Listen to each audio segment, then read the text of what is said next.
मित्रांनो, RT related अत्यंत महत्त्वाची माहिती मित्रांनो तुम्हाला या व्हिडिओमध्ये भेटणार आहे। मित्रांनो, तुमच्या मनामध्ये भरपूर प्रश्न असतील आरटी रिलेटेड, त्या प्रश्नांचीच उत्तरे मित्रांनो तुम्हाला या व्हिडिओमध्ये भेटणार आहेत। चला तर मग व्हिडिओला सुरुवात करूया। सर्वात पहिले तुम्ही इथे पाहू शकताय महत्त्वाचे आरटी 25% प्रवेश पात्र सर्व बालकांना जन्मतारखेचा पुरावा, रहिवासी पुरावा आणि आधार कार्ड अनिवार्य आहे। हा पॉइंट समजला असेल। आरटी 25% ऑनलाईन प्रवेशाकरिता लागणारी सर्व कागदपत्रे ही पालकांनी ऑनलाईन प्रवेश अर्ज भरण्याच्या अंतिम तारखेपूर्वीचीच असावी। हा सुद्धा महत्त्वाचा पॉइंट आहे, तुम्हाला समजला असेल। आता नेक्स्ट पाहू शकता तुम्ही 25% ऑनलाईन प्रवेशासाठी कोणते बालके पात्र आहेत, तर त्याचं उत्तर तुम्ही खाली पाहू शकताय। आर्थिक दुर्बल घटकांतर्गत ज्या कुटुंबांचे एकत्रित वार्षिक उत्पन्न रुपये 1 लाख आहे अशा पालकांची बालके वंचित गटांतर्गत अनुसूचित जाती, अनुसूचित जमाती आणि सर्व जाती धर्मात विकलांग बालके आर्थिक दुर्बल घटकांतर्गत येतात। आता सेकंडला पाहू शकताय तुम्ही वंचित गटामध्ये आणि आर्थिक दुर्बल गटामध्ये कोणत्या बालकाचा समावेश होतो, तर याचं उत्तर तुम्ही पाहू शकताय। वंचित गटामध्ये अनुसूचित जाती, अनुसूचित जमाती व दिव्यांग बालकांव्यतिरिक्त विमुक्त जाती अ, भटक्या जमाती ब, भटक्या जमाती क, भटक्या जमाती ड व इतर मागास वर्ग ओबीसी, विशेष मागास वर्ग एसबीसी व एचआयव्ही बाधित, एचआयव्ही प्रभावित बालके यांचा वंचित गटामध्ये समावेश होतो। आणि कोविड प्रभावित बालके ज्यांचे पालक एक किंवा दोन्ही यांचे निधन 1 एप्रिल 2020 ते 31 मार्च 2022 या कालावधीत कोविड प्रादुर्भावामुळे झाले असे अनाथ बालके यांचा वंचित गटामध्ये समावेश होतो।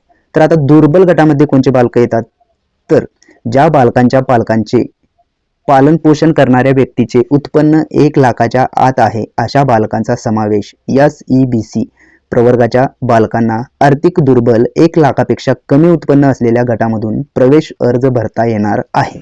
तर नेक्स्टला पाहूया तुम्ही कोणत्या प्रकारच्या शाळा प्रवेशासाठी पात्र आहेत। माध्यम व बोर्ड, तर सर्व माध्यमाच्या, सर्व बोर्डाच्या स्वयं अर्थसहाय्यित प्राथमिक शाळा जेथे वर्ग पहिली पूर्व प्राथमिक स्तरावरील आहे, मदरसा, मक्तब, धार्मिक पाठशाळा, अल्पसंख्याक शाळा वगळून।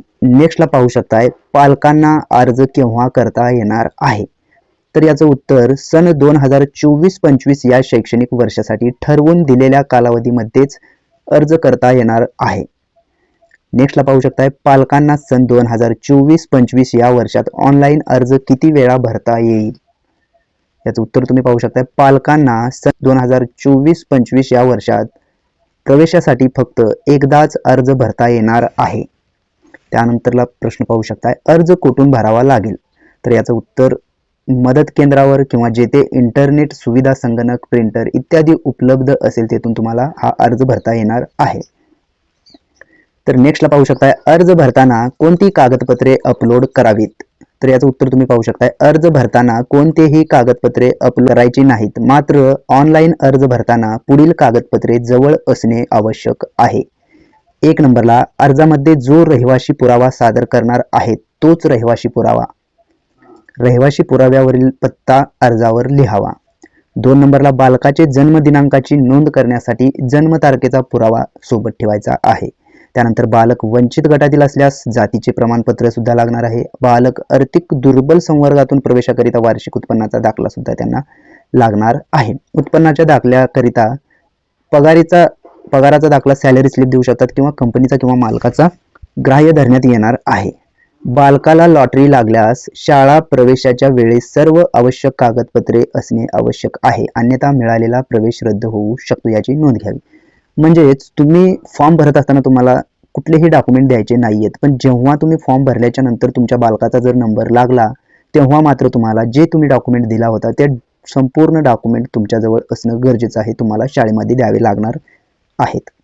तर आता नेक्स्ट डॉक्युमेंट तुम्ही पाहू शकताय 25% ऑनलाईन प्रवेश अर्ज भरण्याची वेबसाईट कोणती आहे, तर याचं उत्तर तुम्ही पाहू शकताय सदरचा अर्ज https:/student.maharashtra.gov.in या संकेतस्थळावर वेबसाईटवरती तुम्ही ऑनलाईन फॉर्म भरू शकता।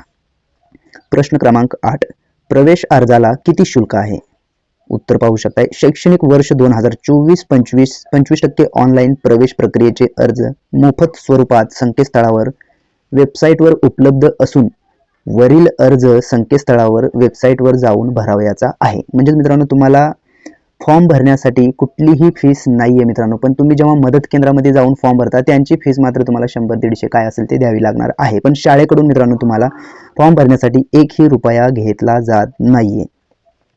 नेक्स्ट प्रश्न तुम्ही पाहू शकताय, पालक किती शाळा व कोणत्या शाळासाठी अर्ज करू शकतात? तर याचं उत्तर तुम्ही पाहू शकताय, ऑनलाईन माहिती भरताना पालकांना त्यांच्या रहिवासी क्षेत्रापासून 1 किलोमीटर व 3 किलोमीटर आणि अधिक अंतरापर्यंतच्या उपलब्ध असणाऱ्या शाळांपैकी जास्तीत जास्त कोणत्याही 10 शाळांचे पर्याय निवडता येतील. तसेच उपलब्ध सर्व माध्यमातून शाळेचे माध्यम निवडण्याचे स्वातंत्र्य पालकांना राहील.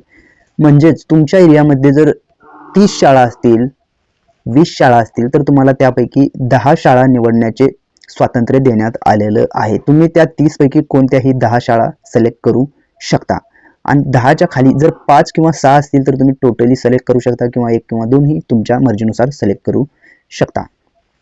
प्रश्न क्रमांक 10, शाळेपासून किती किलोमीटर अंतरावरील रहिवासी अर्ज करू शकतात?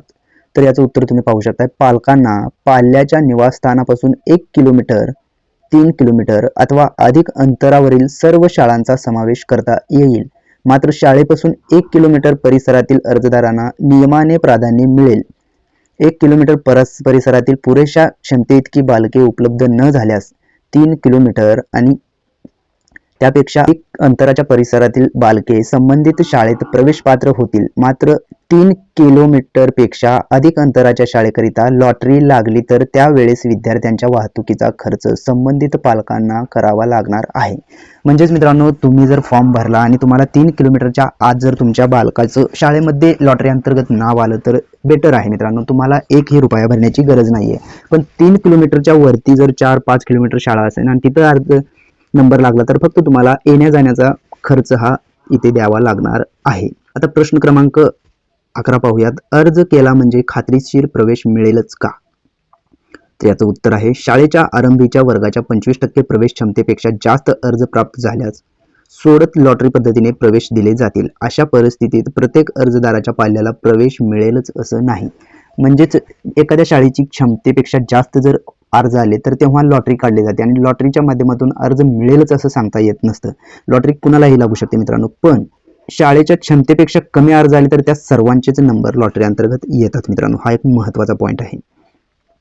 तर प्रश्न क्रमांक 13 तुम्ही पाहू शकता, दिव्यांग बालकाच्या प्रवेशाचे निकष व आवश्यक कागदपत्रे कोणती?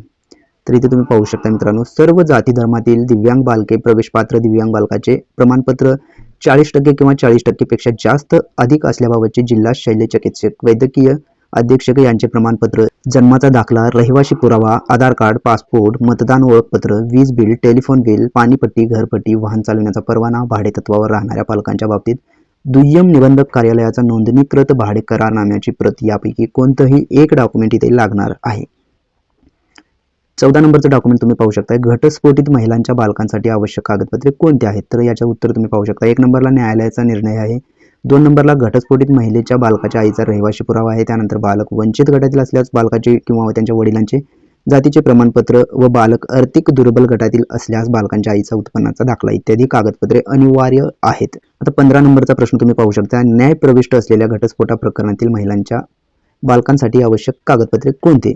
तर मित्रांनो या व्हिडिओमध्ये आपण 15 प्रश्न कव्हर केलेलो आहोत मित्रांनो. येणाऱ्या व्हिडिओमध्ये त्याच्या पुढील प्रश्न आपण घेणार आहोत, त्यामुळे मित्रांनो तुम्ही आपल्या चॅनलशी कनेक्ट राहा मित्रांनो. येणाऱ्या व्हिडिओमध्ये तुम्हाला भरपूर असे RT रिलेटेड व्हिडिओ भेटणार आहेत. चला तर मग भेटूयात पुढील व्हिडिओमध्ये. धन्यवाद मित्रांनो.